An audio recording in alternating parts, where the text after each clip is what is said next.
তো দেখো নেক্সট আমরা যেটা শিখবো সেটা হচ্ছে একদম আমরা লাস্টের দিকে এসে গেছি। তো ওয়াটার ইমেজ আর মিরর ইমেজ এই দুটো আমাকে জানতে হবে। ওয়াটার আর মিররের ব্যাপারটা কি না, ধরো তোমাকে বললো ঘড়িতে বাজছে 9:20, তাহলে আমরা যদি জলে এর প্রতিবিম্বিত রূপ দেখি তাহলে আমরা কটা দেখব। তো এইটা তোমাকে জানতে হবে। কি করে বার করতে হবে, একটা সিম্পল সূত্র আছে, মনে রাখবে। ওয়াটার ইমেজ যাই বলুক না কেন, ওয়াটার ইমেজের ক্ষেত্রে 18টা 30 বা 17টা 90 থেকে বাদ দেবে, তাহলেই তুমি জলে প্রতিবিম্বিত চিত্রটা পেয়ে যাবে। ঠিক আছে, ধরো তোমাকে বললো ঘড়িতে বাজছে 9:20, ঘড়িতে 9:20, তাহলে জলে কটা বাজবে সেটা আমরা দেখব। তাহলে 18টা 30 থেকে বাদ দিতে বলেছি, 18টা 30 থেকে বাদ দাও 9:20কে, 9:10। তাহলে ঘড়িতে যদি বাজে 9:20, তাহলে জলে আমরা দেখবো কটা বাজছে, 9:10।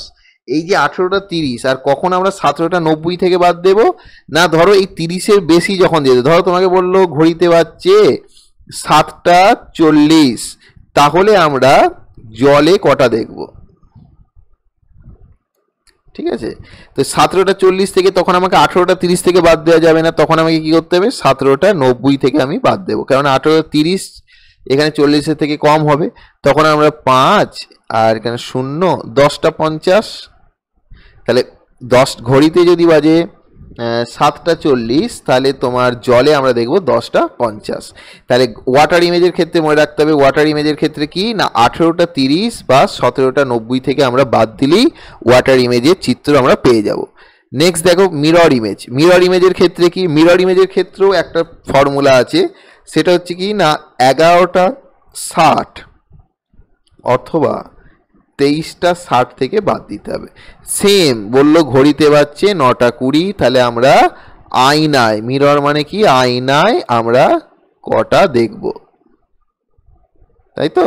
তাহলে ঘড়িতে যদি 9:20 বাজে, আমরা অনায়াসে 11টা 60 থেকে বাদ দিতে পারবো। 11টা 60 থেকে 9:20, তাহলে কত হচ্ছে 40, 2টো 40। তাহলে মিররে আমরা দেখব কটা না 2টো 40।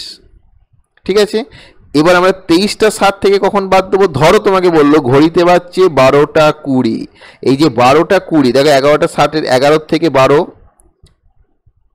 বেশি, তা বেশি হওয়ার জন্য কি করবো না, আমরা তখন এটা 23টা 60 থেকে বাদ দেবো। 23টা 60 থেকে আমরা 24 ঘন্টার হিসেবে উত্তরটা পাবো। দেখো কেমন, এখানে 40, ঠিক আছে, আর হচ্ছে 2 আর 1 3, 11টা 40। তাহলে 11টা 40 বাজছে ঘড়িতে, যদি 12টা 20 হয় ঘড়িতে, তাহলে 11টা 20 আমরা আয়নায় দেখব, এইটা আমরা আয়নায় দেখব। ঠিক তাই, যদি তোমাকে বলে আয়নায় আমরা দেখছি 11টা 40, তাহলে ঘড়িতে কটা দেখবো, ঠিক 11টা 40কে 23টা 60 থেকে 11টা 40 বা 11টা 60 থেকে 11টা 40 বাদ দিলেই তুমি 12টা 20 পেয়ে যাবে।